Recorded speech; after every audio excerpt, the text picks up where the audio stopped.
মই নাজানো তেখেতলোকৰ মিত্ৰতা হওক নহওক আমাৰতো ইমান কথা নাই কাৰণ তেখেতলোকে আগতে মিত্ৰতাত আছিলেই তেওঁলোকে ভেকু ভাওনাহে কৰি আছে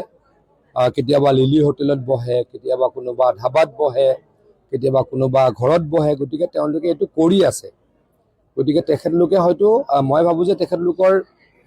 হ'বই তেখেতলোকৰ মিত্ৰতা হ'বই কিন্তু তেখেতলোকে লোকসভাত মিত্ৰতা কৰিছিল লোকসভাত মিত্ৰতা কৰাৰ পাছতো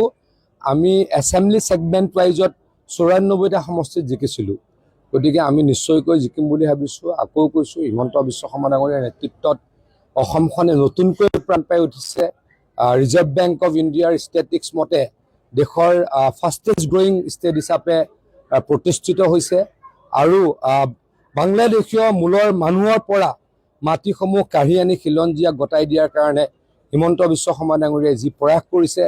১.৫ লাখ চাকৰি দি ২ লাখলৈ ধাৱমান হৈছে কোনোৱে ক'ব নোৱাৰে ক'ৰবাত এটা টকাৰ দুৰ্নীতি হৈছে অৰুণোদয় হওক মহিলা উদ্যমিতা হওক বিভিন্ন আঁচনিৰে অসমৰ ৰাইজক সহায় কৰিছে গতিকে নিশ্চয়কৈ মই ভাবোঁ হিমন্ত বিশ্ব শৰ্মা ডাঙৰীয়াৰ নেতৃত্বত তৃতীয়বাৰৰ কাৰণে অসমত চৰকাৰ হ'ব